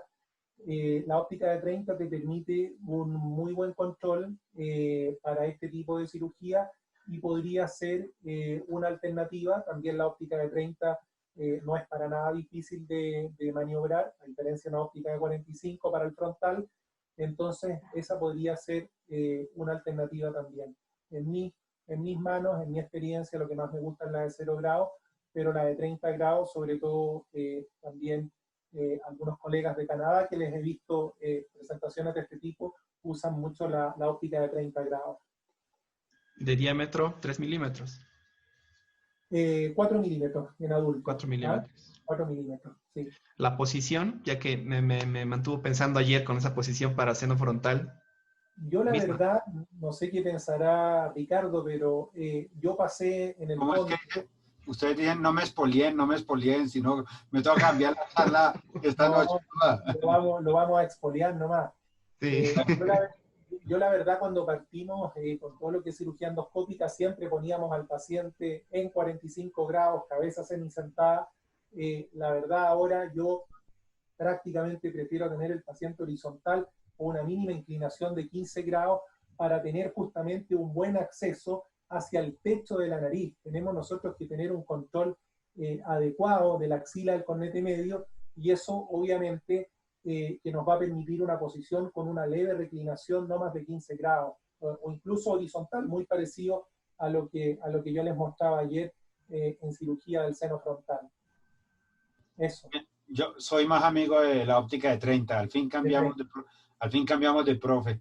Entonces, sí. Y la ventaja de la de 30 a 4 milímetros es tener la posibilidad de maniobra, porque puedo alejar el lente unos milímetros, ¿listo? Y esos 2, 3 milímetros que me dé de espacio en narices estrechas, evita uno más trauma contra el septum ahí arriba y de pronto a mediano plazo algo de sinequia o alguna cosa. Es por espacio. La luz te viene de más atrás. Tienes 30 grados más de manipulación de tu otro instrumento. Perfecto.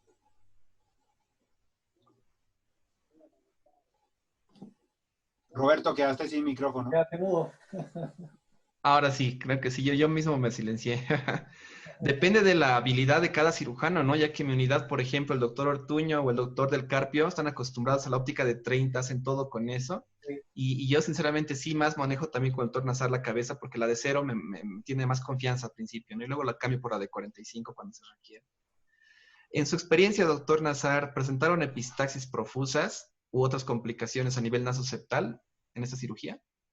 No, la verdad no. Aquí si uno está trabajando en la pared lateral nasal, en la región de la axila del cornete, no tendría que tener algún tipo de sangrado importante, salvo que haga algún tipo de lesión del tabique nasal o de algún ramo septal. Hay una arteria septal alta que a veces sangra en el tabique, pero en este tipo de cirugía creo que había una hemorragia postoperatoria que era un paciente que tenía algún tipo de terapia anticoagulante.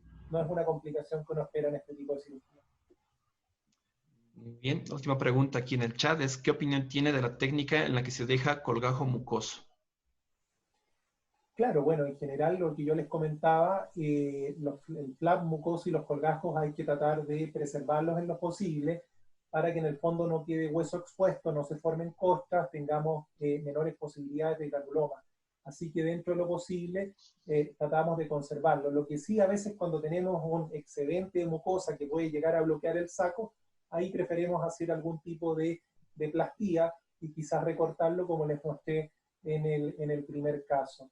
Y todos estos pacientes, por supuesto, que al siguiente día de irse tienen que ir con sus irrigaciones nasales, con su corticoide endonasal a partir del día 5º o 7º también ya se van con corticoides endonasal. Usted, doctor Silva, por si acaso, ¿no? ¿Algún tipo de complicación así? No sé si... Complicación así de sangrado significativo, no, y es controlable. Ahí no tiene mayor inconveniente. Si es necesario usar un monopolar, bajarlo bastante para que no vayas a dejar mayor cicatrización. Si tienes un bipolar de los oftalmólogos que te logre llegar en bayonetica hasta ahí, perfecto. Recorto el colgajo. Rodolfo ahí mostró en uno de los videos, creo, que de todas maneras, como uno está haciendo una abertura anterior y el colgajo va hacia posterior, ¿cierto? Tienes que retirar el pedacito por donde hiciste tu fenestra. Entonces, yo casi siempre lo recorto ahí. Y queda, la mucosa nasal es muy agradecida. Entonces, el pedacito que le queda a uno anterior a la fenestra que uno haya hecho, entonces cicatriza muy rápidamente. Y ante sangrado puedes usar cualquier hemostático tipo Surgicel alrededor de donde te queda un poquito cruento. El uso del electrocauterio monopolar tradicional sí produce mucha cicatriz y retracción y sinequias. Entonces, en la medida en que hagamos control hemostático solo con vasoconstrictores, así con la mezcla de adrenalina que creo que Rodolfo mencionó ya, entonces es más que suficiente. Ya, doctor. Y Para de los... pronto, Ajá. Roberto, un detallito cuando me quedé pensando en lo de la hemorragia retrovulvar después de acreocisto. Muy probablemente ahí hay una desorientación anatómica significativa. ¿Listo? O estaba haciendo la de acreo muy posterior para ¿no? hacer un daño en la papiracia mucho más atrás. ¿Listo? Puede suceder. O sea, anatómicamente puede suceder. Pero la idea en la medida en que todos los otorrinos tengamos más conocimiento, más entrenamiento, es menos la posibilidad o el margen de error es menor. Pero me estoy espoleando yo mismo, así que... Sí, sí, es una de las perlas que iba a dar mañana seguramente porque, pues sí, ¿no? Puede presentarse esas complicaciones. Perdona, pero yo creo que el punto que tocó Ricardo es fundamental. Entonces, si quieren, volvemos a ver brevemente Claro, claro, sí, el por supuesto. video, porque la verdad, ahora entiendo la pregunta. O sea, obviamente que hay una desorientación. Este es el meato inferior, no tenemos mayor problema. Se está colorando la zona de la válvula de Hasner, pero esto es lo que comenta Ricardo, ¿ya? Entonces, nosotros vamos a trabajar en una posición anterior. Esta es la lámina papirácea, ¿ya? Que uno lo utiliza para alguna descompresión orbitaria. Aquí, si usted se va más posterior, por supuesto que puede hacer algún tipo de hemorragia intraorbitaria, pero nosotros vamos a estar trabajando siempre hacia anterior. Si usted va hacia acá atrás, sobre el seno maxilar, está obviamente a nivel de la lámina papirácea. Nosotros tenemos que trabajar en esta región anterior sobre la apófisis ascendente del maxilar. Así que ahora sí que le encuentro un poquito más de sentido a la pregunta que nos hicieron. Y Claro. el otro detalle, Rodolfo utiliza ahí Chitelli o Kerrison, creo que la mencionaste, ¿Sí? y Cincel. ¿Listo? Sí. Ahí también puede haber otra opción de imprecisión con un cincel. ¿Listo? Vean la disección que tiene ahí en pantalla Rodolfo. Un cincel, un 4 milímetros o un 6 milímetros, porque no tenía nada más en el hospital, que se resbale, sí puede de pronto hacer daños atrás en la lámina papirácea. Y, Sí. si lo orientas hacia la base del cráneo, allá sí tienes tu esmoidal anterior y tu Ahí sí que sangrado vamos a dañar todo, y con rinorraquia y con todo, por con supuesto. todo. Sí, claro. Claro, claro, sí. Son procedimientos de FES ya avanzados. Puede hacer, como decía el doctor Franco, que no quiere aparecer en pantalla, unas 50 maxilectomías y tus 30 drafts y recién, ¿no? Porque el manejo de cincel requiere de mucha precisión de parte del cirujano en estos casos. Y por eso, Sí. perdón, Rodolfo. No, sí, pero yo cuando me tocó rotar con el profesor Siemens en Suiza, en el ORL Centrum en Zurich, yo voy a un centro de primer nivel donde está toda la tecnología, o sea, 3 cámaras, 6 endoscopios de 0, 6 endoscopios de 30, y a este hombre lo veo con una cantidad de cinceles en la mesa impresionante, de todos los diámetros, con todas las angulaciones, y él me decía, a mí me encanta lo que es el cincel, el escoplo, le dicen en algunos lugares, en la nariz. Y la verdad, muchas veces bien utilizado y con el entrenamiento adecuado y con el conocimiento anatómico adecuado, como suponemos que vamos a tener, es una herramienta que a mí me ha gustado mucho. Yo se la aprendí a él, como les digo yo, y a veces nos simplifica la vida. Por supuesto, con todos los conocimientos que tenemos que tener. Y Perdona, práctica. Ricardo. No, eso es la experiencia individual. O sea, si Rodolfo tiene experiencia con lente cero, pues yo no me pongo a hacer esto con más angulación, ¿cierto? Si yo aprendo a hacerlo con 30 grados, sé que de pronto tengo más dificultad con el de cero. En la medida en que uno tiene más casos, y si ya alguien, un tutor, les ha comentado, vea, a mí se me facilita de esta forma y lo aprendo de esa forma, pues yo muy probablemente no voy a hacer un cambio de mis técnicas dramáticamente porque escuché en un webinar de estos que el uno lo hace con diodo y el doctor Johnny dice, pero ¿por qué no lo hacen con diodo? La respuesta del 99% es porque no tengo en mi hospital diodo, ¿cierto? Claro. Entonces, sencillo. Cada uno se va adaptando a su medio y más en nuestra Latinoamérica, porque es muy diferente estar viendo nosotros a los grandes maestros, los autores de todos los libros que leemos, ¿sí? A lo que realmente nos toca en nuestra sociedad, que es un poquito diferente a lo que nos muestra. Y vamos adaptándonos a eso con lo que tenemos. Muy cierto. Exacto. Así es. Bueno, justamente mi última pregunta era esa, doctor. ¿Kerrison o Sincel o Drill? Creo que tenemos la respuesta, ¿no? A ver, yo después de la conversación que hemos tenido, yo les podría decir que la Kerrison es lo más seguro, ¿ya? Tiene su costo adquirir algún tipo de Kerrison, pero es un instrumento que usted va a usar en toda la cirugía endoscópica, en base de cráneo, en una acmoidectomía, en una fenoidotomía y eventualmente en una cirugía de vía lagrimal, ¿ya? La fresa, si bien es un elemento bueno, como yo les comentaba, muchas veces te ensucia el campo, tiene su costo y no la vamos a tener siempre disponible. Y por último, el cincel en manos bien entrenadas, haciendo disección previa en cadáveres, también podría ser una alternativa. Yo por lo menos me estoy decantando por los instrumentos fríos, como fue la cirugía que le mostré. Doctor Silva, la misma Soy más, pregunta. soy más amigo de la fresa. De la fresa. De la fresa, la tengo disponible. La escuela tiene mucho oído, o sea, simplemente estiro mi mano y tengo 2 o 3 drills fáciles de utilizar. No tengo que cobrar una fresa por el procedimiento, ¿sí? Entonces uso mucha fresa de oído. Si hay la opción de tener fresa multipropósito, o sea, de alguna casa comercial que tiene succión e irrigación en simultáneo, Sí. porque las hay ya en el mercado, entonces es muy cómoda, pero el costo nos eleva significativamente. Entonces esos son los detalles que Sí. o enamoran o desenamoran, porque los pesos en nosotros cuentan mucho.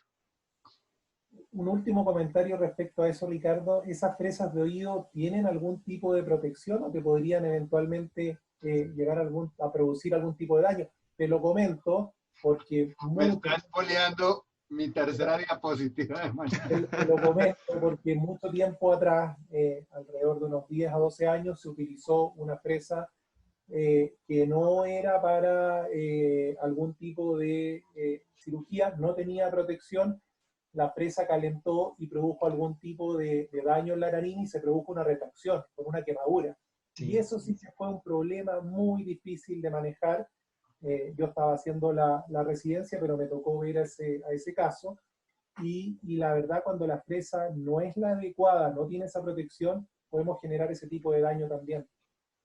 Sí, correcto. Entonces, Rodolfo, entre los momentos que tengas mañana, ahí te invito a las hora de Bolivia, que es a las 6. Ah, sí, a las 6. Okay. Bueno, ahora a las 7. Ahí estaremos viéndote. Listo, entonces ahí discutimos otro ratico. Muy bien. Un par de cositas, porque el mío va a ser un popurrí ahí de detallitos. ¿Listo? De perlas, exacto. Perlas. Pero entonces la respuesta suya ahora es fresa, ¿no?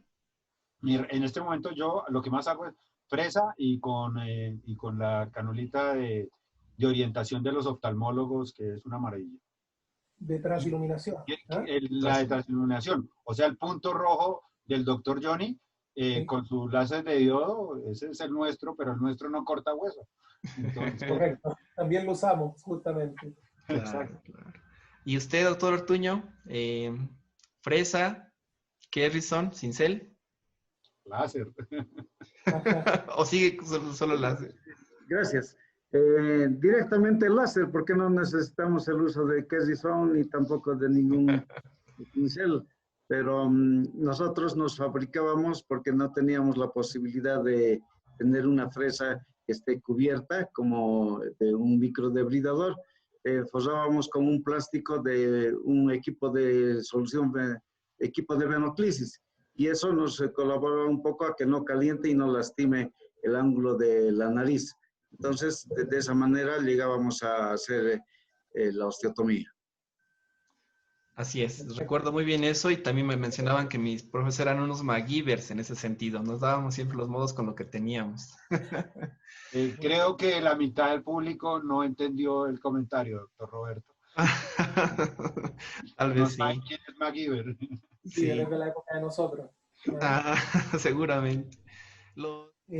Nada, Roberto, quiero agradecerte nuevamente por la invitación. Creo que lo que has hecho es muy interesante, tocando 3 tópicos como es la parte plástica, la parte funcional endoscópica y la cirugía de base de cráneo. Así que está todo lo que nos gusta a los rinólogos. Pues entonces, qué más que agradecerte por la invitación, saludar a todos los colegas en Bolivia y en Latinoamérica.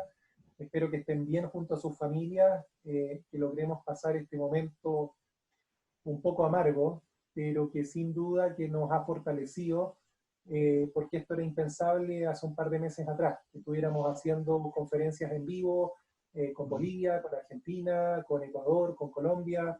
Así que creo que siempre después de un momento amargo, triste como este, vamos a salir fortalecidos. Así que les mando un gran abrazo a todos y nada, nuevamente muchas gracias, Roberto Gutiérrez. Gracias, doctor. Doctor Silva, se puede despedir ya entrando como un spoiler para mañana, ¿no? Como lo hacen a veces en los videos de nos vemos mañana con... Nos vemos mañana entonces con hasta comentarios cartageneros para motivarlos a todos con que conozcan un poquito más o que nos conozcamos más nosotros los latinoamericanos. Que de este lado del charco, como le decimos, ya sea al Pacífico o al Atlántico, tenemos más de lo que tiene media humanidad. Entonces, nosotros realmente estamos en una posición geoestratégica, geopolítica, que vale la pena que la explotemos un poquito más. Y entre nosotros tenemos más conocimiento que muchos de los otros. Esa integralidad que ha dado esta oportunidad que Roberto ha planteado, recuerden, nosotros somos otorrinolaringólogos de base, ¿cierto? Somos eso, integrales en otorrino. Tenemos que tener todos estos conocimientos. Si buenamente nos dedicamos a un área más, a un área menos, nuestra filosofía del ser es otorrinolaringólogos. Como les decía, escogimos la mejor especialidad del mundo, eso sí, no nos quejemos. Eso sí, doctor. Doctor Ortuño, su despedida. Gracias. De igual manera, nuevamente felicitarlos por participar en este bonito curso que tiene ciertas características a diferencia de las otras conferencias de otros países en la que tocan diferentes tópicos, pero en este curso de una forma muy ordenada, empezando desde lo básico y siguiendo toda la secuencia para tocar todos los tópicos de signo sinusal. Creo que va a ser de provecho para todos nosotros, porque todos los días siempre se aprende algo. Y mucho más, felicitarlo también a Roberto por la iniciativa de permitir de que los que han participado de este curso tengan la posibilidad de tener un certificado. Y eso va a servir de mucho quienes han estado al tanto de estas clases y con grandes profesores como el profesor Nazar, el doctor Silva y todos los demás que vienen. Gracias y buenas noches para todos ustedes. Muchas gracias, doctor. Bueno, doctores, hasta mañana para todos. Bueno, buenas noches. Me tocó cambiar fotos, doctor Rodolfo. Bueno. Hasta luego, doctor. Gracias, Roberto. Hasta luego. Chao, Ricardo. Hasta luego, doctor Johnny. Hasta luego, doctores. Chao, chao. Chao.